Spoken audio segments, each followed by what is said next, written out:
शुक्रिया कि आप बड़े थोड़े से नोटिस पे यहाँ पे तशरीफ़ भी ले आए और आपको थोड़ा सा वेट भी करना पड़ा। एक कत्ल हो गया था, मुझे वहाँ मौके पे जाना पड़ा था, इस वजह से थोड़ा सा मैं लेट हो गया हूँ।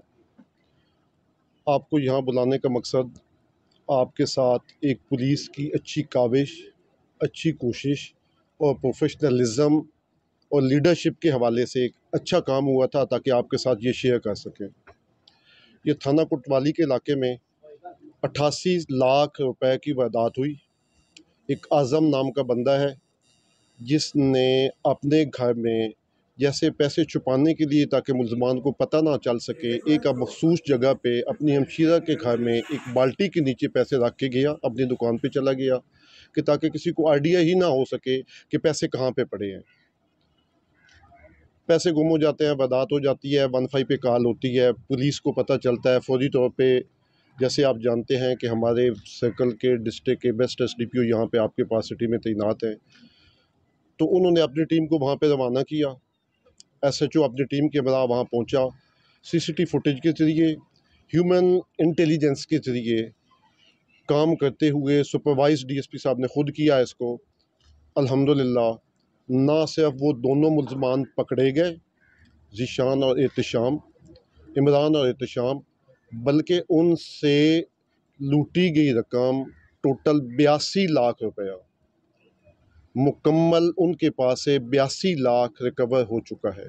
इनके एक और साथी है जिसके पास 6 लाख रुपए भी हैं, उनके पीछे भी टीमें रवाना हैं। इंशाल्लाह वो भी बहुत थोड़ी सी मुद्दत में इंशाल्लाह वो भी गिरफ्तार हो जाएगा। जी, इस हवाले से दो चीज़ें हैं, एक पुलिस का फौरी रिस्पॉन्ड करना, सुपरवाइज करना पूरे इस इंसिडेंट के हवाले से, रिस्पॉन्ड करते हुए ह्यूमन इंटेलिजेंस और टेक्निकलिटीज़ को सामने लाते हुए उनको मद्देनज़र रखते हुए बहुत ही लिमिटेड टाइम में मुलजमान को गिरफ्तार करना।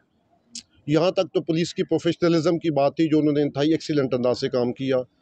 आगे बात इंटेग्रिटी के हवाले से आ जाती है कि 82 लाख उनसे रिकवर करके अल्हम्दुलिल्लाह वो आपको दिखा दिया गया है कि जो उसका माल रिकवर हो चुका है। जैसे उनको पता था कि मुलजमान जी है, ये ना एक तरीका वादा होता है कि आप इस वक्त भी हमारे घर में चले जाएं, आपके घर में चले जाएं, जो माएँ बहनें हैं ना, किसी ने आटे की भड़ोले में वो अपने पैसे सोना रखा होगा, किसी ने चावल के गट्टू में वो चीज़ें रखी होंगी, किसी ने किसी बिस्तर के अंदर छुपा के चीज़ें रखी होंगी। ये बेसिकली टेक्निक इस वजह से होती है कि जब भी कोई इंसिडेंट के लिए मुतवक्के खदशात से बचने के लिए, जैसे हमें पता तो नहीं होता कि हमारा एक्सीडेंट हो जाना, हम हेलमेट पहन लेते हैं, क्यों पहनते हैं, कोई पता तो नहीं होता हमने क्या पढ़ना है। उस हिफाजती इकदामात की वजह से कि ताकि ये चीज़ हमारा हेड इंजरी महफूज हो सके, सेम ही हर बंदा अपने जान और माल की हिफाजत के लिए मुख्तलिफ अंदाज अपनाता है कि ताकि अल्लाह ना करे, अल्लाह जिसके पास माल होता है ना, वो हर वक्त खौफजदा होता है कि ये छिन ना जाए, चाहे मैं हूँ चाहे आप हैं। हम किसी जमगटे में जाते हैं ना, चाहे 5 दफ़ा हम अपनी जेब पे हाथ लगाते हैं कि क्या महफूज है, क्या हमें कोई पता होता है कि हमारे पैसे छिन जाने हैं। ये इंसानी जिबिल्लत है। मैं यहाँ बैठा हूँ ना तो मुझे यकदम कोई चोट लगेगी ना, बगैर ये चीज़ देखे हुए कि वीडियो बंदी है, यकदम मेरा तारा निकल जाएगा और मेरी बॉडी लैंग्वेज चेंज हो जाएगी। वाई बात चीज़ें इंसानी जिबिल्लत होती हैं। बेसिकली ये उस जिबिल्लत की बुनियाद पे कि ताकि अगर कोई इंसिडेंट हो, ये नहीं कि उसने बाल्टी में सामने जाके रख दिया हुआ था कि यहाँ से आए, वो उस हवाले से कि कोई ये चीज़ सोच ही ना सके कि यहाँ पे अगर मैं किसी अलमारी में रखता हूँ, मैं किसी सेफ बॉक्स में रखता हूँ, किसी बक्से संदूक में रखता हूँ, लाजमी बात है अगर इंसिडेंट हो जाता है तो जाने के चांसेस ज़्यादा होते हैं। इस पॉइंट ऑफ व्यू से ये सब पहले बता दी है कि ये चीज़ें वो होती हैं जो तफ्तीश में चलती रहती होती हैं। जिस वक्त तक चालान सबमिट नहीं होता उस वक्त तक यूँ यूँ नई नई शहादत आती जाती है, हम उस हवाले से प्रोव करते जाते हैं। जो चीज़ मंजर यहाँ पे आती जाती है वो सफ़ा मिसल का ऐसा भी बनती जाती है, तफ्तीश का ऐसा भी बनती जाती है और मीडिया के सामने भी चीज़ आती जाती होती है। एक चीज़ सेकेंडली ये फिर वही वाली बात कि अगर किसी के पास पैसे हों, मैं यहाँ से पैसे लेकर निकला हूँ, सामने से डकैत आ जाते हैं, तो पहले मैं ये कहूँ कि डकैत को पता कैसे चल गया था। इस सोसाइटी में मुद्दई भी मौजूद है, मुलज़िम भी मौजूद है, मरीज़ भी मौजूद है, डॉक्टर भी मौजूद है, जहल भी मौजूद है, आलिम भी मौजूद है, चोरी करने वाला भी मौजूद है, चोर को पकड़ने वाला भी मौजूद है। छुपन छुपाई का गेम चल रहा है, ये बातें होती रहनी है, इंशाल्लाह ट्रेस होती रहनी है और असल हक़ाइक़ सामने आते रहने हैं। जो असल हक़ाइक़ सामने आएंगे उसके बाद बताते जाएंगे। जी नेक्स्ट। का बंदा इसमें शामिल था। ठीक। ये कोई ऐसे थैंक यू जी, बड़ा आपका सवाल भी इसमें तकरीबन आ गया है। दो चीज़ें हैं, एक्सीडेंट होने के बाद बजाय इस चीज़ के कि हम मजरूब को हस्पताल जाके पहले उसका ट्रीटमेंट का है कि उसकी ज़िंदगी बचाएं, ये इम्पॉर्टेंट है, यहाँ वहाँ खड़े होके ये डिसाइड करना कि गलती इसकी थी, ये इम्पॉर्टेंट है। फर्स्ट फेज़ ये है कि हमने उसको बचाना है।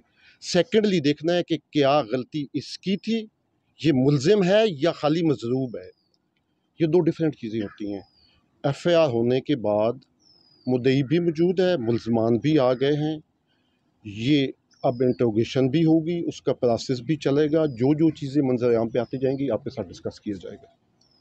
सर इसमें मुझे ये बता दीजिए कहते हैं कि आप निगहबान हैं, आपसे निगहबानी के हवाले से सवाल किया जाएगा। पुलिस चौके लोगों के जानो माल के तहफ़्फ़ुज़ की अमीन भी है, ज़ामिन भी है और निगहबान भी है। अल्हम्दुलिल्लाह उन्होंने जान माल का तहफ़्फ़ुज़ भी किया और निगहबानी भी करते हुए वो तमाम रिकवर शुदा रकम ये हवाले भी कर दी। ये पुलिस टीम मेरी तरफ से वेल डन। एसपी साहब आपको भी वेल डन, आपने बहुत अच्छे अंदाज से सुपरवाइज़ किया एज़ यूजुअल, कोई पहली दफ़ा नहीं, हमेशा की तरह। और एसएचओ साहब आपकी टीम के लिए भी मेरी तरफ से वेल डन जे, और इनके लिए इंशाल्लाह सर्टिफिकेट्स और इनामात का ऐलान किया जाएगा। Thank you very much. Sir सबसे पहले सर एक चीज़ बता दें कि